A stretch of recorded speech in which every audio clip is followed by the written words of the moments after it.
dan perawat Yusinta. Nah, mereka akan menjadi pemateri pada perguruan kali ini. Pada Bidan Laras, saya persilakan untuk menyampaikan materi pada hari ini. Baik, assalamualaikum warahmatullahi wabarakatuh. Waalaikumsalam warahmatullahi wabarakatuh. Bagaimana kabarnya adik-adik hari ini? Baik. Baiklah, sebelumnya perkenalkan, nama saya Bidan Laras dan saya di sini tidak sendiri dengan teman saya perawat Yusinta.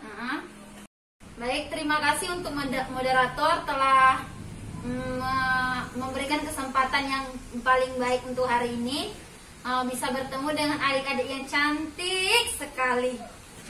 Pak, untuk adik-adik di sini sudah men semua kan? Sudah, men. Tahu kan gimana men itu? Tahu. Nah, sebelum itu di sini akan menjelaskan tentang materi menstruasi, bagaimana apa yang disebut menstruasi, bagaimana apa bahaya-bahaya dari menstruasi. Nah, sebelumnya ada di sini ada yang tahu apa itu menstruasi? Ayo, siapa yang tahu? Saya Bu Bidan. Apa? Itu seperti darah yang keluar dari kemaluan kan Bu Bidan? Betul. Ada yang tahu lagi? Enggak, Bu Bidan. Betul sekali apa yang Ade bilang tadi. Tapi menstruasi itu bukan hanya keluar darah ya, Dek ya. Menstruasi itu adalah proses keluarnya darah dari vagina yang terjadi diakibatkan siklus bulanan alami pada wanita seperti kita kan. Siklus ini merupakan proses organ reproduksi wanita untuk bersiap jika terjadi kehamilan gitu deh. Persiapan ini ditandai dengan penebalan dinding rahim atau endometrium yang berisi pembuluh darah. Menstruasi itu tidak hanya keluar darah dari kemaluan ya deh. Menstruasi juga kadang bisa disebut haid gitu nah. Kadang juga disebut sebagai datang bulan adalah pendarahan. Terjadi setiap bulannya ya adik-adik. Keluarnya darah dari kemaluan masing-masing terjadi selama 1 bulan sekali. Nah, siklus menstruasi pertama terjadi pada gadis remaja usia kalian saat kalian memasuki masa pubertas. Biasanya diawali pada usia 12 tahun atau sekitar 2-3 tahun setelah payudara kalian mulai tumbuh. Menstruasi pertama bisa datang lebih cepat atau lambat. Ada yang mengalaminya sejak sekitar usia 8 tahun dan ada yang baru mengalami di usia 12 tahun. Meski demikian, sebagian besar gadis remaja sudah mengalami menstruasi secara rutin pada usia 16 hingga 18 tahun. Menstruasi akan terus berlangsung sampai menopause tiba. Menopause dapat terjadi biasanya umur 40-50 tahun. Baiklah, itu saja yang dapat kakak sampaikan untuk kesempatan kali ini. Kakak kembalikan dulu kepada moderator. Nanti kalau ada yang mau nanya silakan ditanya ya adik-adik.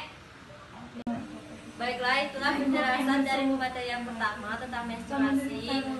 Kepada pemateri pertama, terima kasih sudah menyampaikan materi tersebut. Baiklah, pertanyaan kali ini kita tampung dulu ya. Nanti bakal ada sesi pertanyaan dan tanya jawab setelah Ibu Perawat menjelaskan materi selanjutnya. Baiklah, kepada Ibu Perawat saya persilakan untuk menjelaskan materi tentang keputihan. Baiklah, terima kasih kesempatannya kepada moderator. Baiklah, kepada adik-adik, apakah ada yang belum tahu keputihan itu apa? Belum Bu Bidan, itu apa ya? Baiklah, saya akan menjelaskan sedikit adik apa itu keputihan. Keputihan merupakan cara alami tubuh untuk menjaga kebersihan dan kelembapan organ kewanitaan kita. Jadi keputihan itu bentuknya seperti lendir atau cairan yang keluar dari kewanitaan kita ya dek ya. Nah, keputihan biasanya terjadi pada wanita yang masih mengalami menstruasi seperti umur-umur kalian ini dan juga ibu hamil. Nah, tapi kita harus berhati-hati ya dek ya kalau cairan keputihannya itu berwarna berbeda, berbau dan teksturnya tidak seperti biasanya. Dan juga cairannya keluar lebih banyak dari biasanya. Terus ada rasa gatal pada kewanitaannya. Baiklah, itulah pemateri dari bidan dan perawat. Nah, nanti akan masuk ke sesi pertanyaan atau tanya jawab.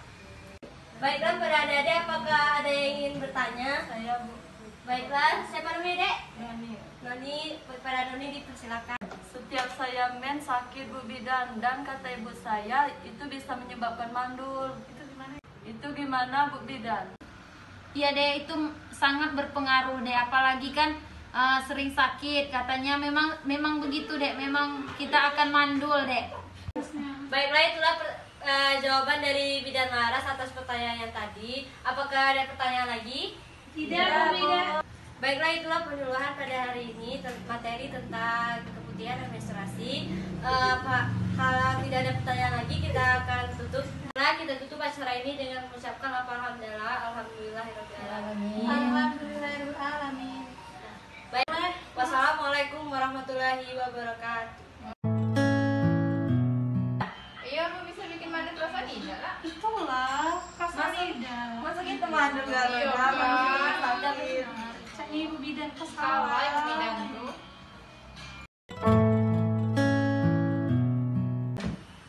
Jadi saya tadi dengar dari remaja-remaja yang Anda kan selesai penyuluhan kemarin. Nah, remaja-remaja bilang kalau Anda bilang kalau suhu gugut itu bisa menyebabkan mandul. Apa benar begitu, Dek? Iya, Bu. Kamu tahu, kamu itu udah melanggar kode etik dan memberikan informasi yang salah. Kamu tahu kan, untuk menyampaikan informasi itu harus sesuai dengan sumber yang terpercaya dan jurnal-jurnal dan dari bukti-bukti. Nggak bisa secara inisiatif, atau bisa kamu berkonsultasi dengan yang lebih mengerti seperti senior. Kan kita sendiri udah belajar kan evidence base-nya dan apa sih yang menyebabkan sakit nyeri pada saat menstruasi itu. Untuk selanjutnya saya akan lebih memperhatikan lagi apa yang saya bicarakan. Nanti saya akan cari sumbernya dahulu sebelum ada penyuluhan ya, Bu. Maaf ya, Bu. Iya, jangan diulangi lagi ya lain kali. Ya, Bu. Maaf ya, Bu. Iya, kali ini kamu dapat teguran. Untuk lain kali jangan lagi. Ya, Bu. Ya, baik, Bu.